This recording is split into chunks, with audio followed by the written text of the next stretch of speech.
Oulun yliopiston rehtori Jouko Niinimäki, mitä niin kuin toivot tulevilta kansanedustajilta? No, semmoinen iso toive on tietenkin se, että ei lähdettäisi tätä yliopiston rahoitusta pudottamaan kovin paljon, että säilyttäisiin kehys. Ja ainahan sitä voi toivoa, että sitä kasvatettaisiin jollakin tavalla, mutta en mä tiedä kuinka realistinen toive se on. Mutta jos se nyt kovin paljon leikattaisiin.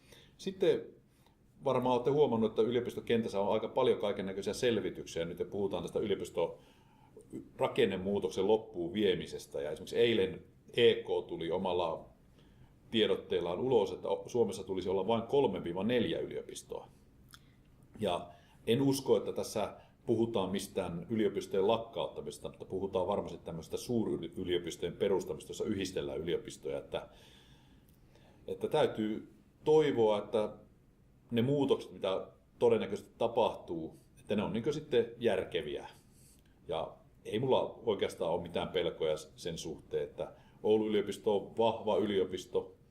Me ollaan kuitenkin me ollaan laaja-alainen ja vaikuttava. Meillä on erittäin hyvä tämmöinen teknologiasiirto, eli luodaan uusia yrityksiä ja meidän tekemä tutkimus menee hyödyksi ja alkaa uusia yrityksiä. Samoin kuin me ollaan tieteellisesti omilla kärkialueilla oikein hyvä, että en usko, että mitään uhkia on olemassa, mutta jotakin tapahtuu, niin toivotaan, että tapahtuu semmoisia, mitkä on niin positiivisia ja hyviä asioita. Että esimerkiksi keskustelu siitä, että Lapin ja Oulun yliopistot pitäisi yhdistää, niin ei meillä Oulun yliopistona ole minkäännäköistä toivetta siitä, että haluaa, että Lapin yliopisto meihin yhdistetään, että viisaanta olisiko Lapin yliopisto jatkaisi aivan itsenäisenä. Ja toisaalta myöskin tämä arktinen yliopisto, mikä nousi yhdessä raportissa esille, niin ei me ehkä haluta olla pelkästään arktinen yliopisto. Että kyllä meillä on kaikissa tekemissä tämmöinen niin arktinen näkökulma, mutta ei me haluta olla arktinen yliopisto, se on aika rajaava. Että kyllä me halutaan olla mukana ratkomassa globaalia ongelmia, eikä pelkästään täällä niin arktisilla alueilla. No, mikä on sitten visiosi Oulun yliopiston tulevaisuudesta? Että miltä Oulun yliopisto voisi näyttää 10 vuoden päästä?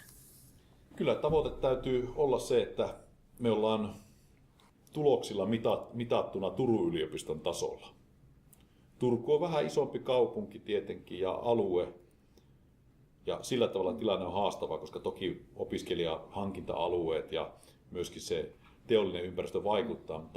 Mutta kyllä mä sillä tavalla tavoite, että oltaisiin samalla tasolla. Ja kyllä mä toivon, että nytkö tässä telekommunikaatioalueella jatkossa tapahtuu näitä yritysostoja ja muita, niin toivon, että tämä niin sanottu Oulun ihme, eli joka tässä oli, niin syntyisi uudelleen. Ja se syntyisi sitten ei pelkästään sillä, että Nokia vahvistuu Oulussa, vaan sillä, että meille tulisi enemmän ja enemmän semmoisia niin uusia yrityksiä, jotka työllistää paljon ihmisiä ja sitten joistakin niistä kasvaa suuria kasvuyrityksiä aikanaan. Ja joistakin voi olla suuryrityksiä, mutta että tulisi semmoinen niin Oulun henki, jossa uskalletaan yrittää ja autetaan toisia ja keskustellaan avoimesti. Ja tämmöisen tekemisen ytimessä tietenkin yliopisto sitten on.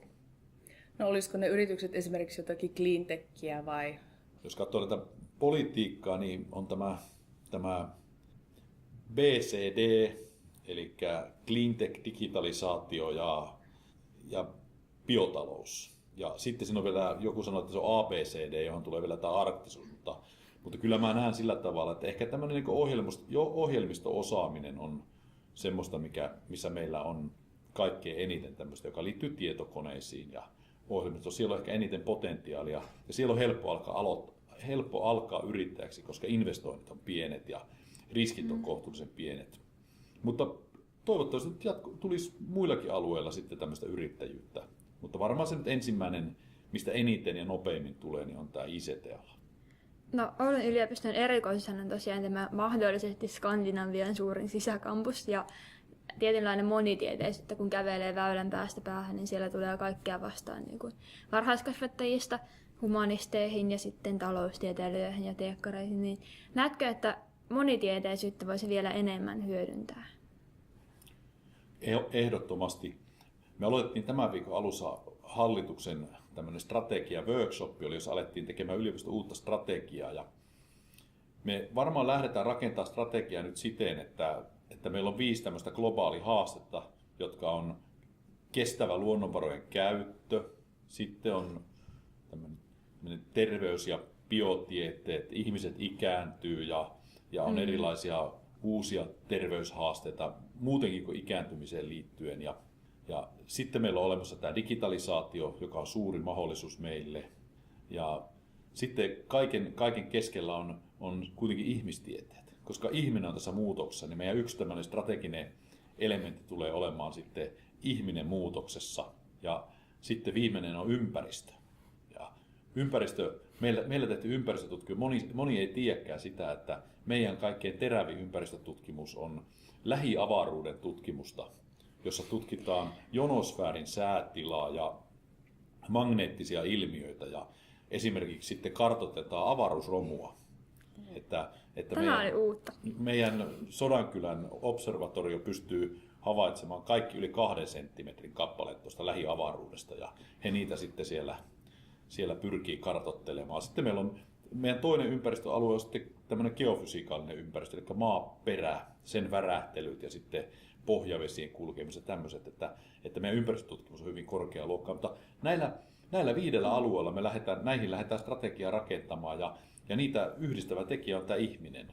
Eli kuinka ihminen pärjää muutoksessa, kuinka kulttuurit muuttuu muutoksessa, kuinka rajat muuttuu muutoksissa, tämmöiset niin kuin kulttuurien ja kielien rajat. Ja sen takia me kyllä yritetään tätä monitieteisyyttä nimenomaan ihmistieteiden kautta saada tapahtumaan ja toivottavasti myöskin digitalisaation kautta. Mä oon aina sanonut sitä, että humanistit pärjää aina. Voitko kertoa tästä lisää? Joo, no sitten tuossa mä oikeastaan kerroin se, että, Niin, että ihmistieteet on niin keskeinen asia, että niillä pärjätään aina ja ne tulee rakentumaan tässä yliopistossa hyvin tärkeiksi. Ja varmasti muutenkin tämmöinen poikkitieteellinen yhteistyö tulee lisäämään. Me haetaan enemmän ja enemmän sieltä tieteiden välisistä rajoista niitä meidän mahdollisuuksia.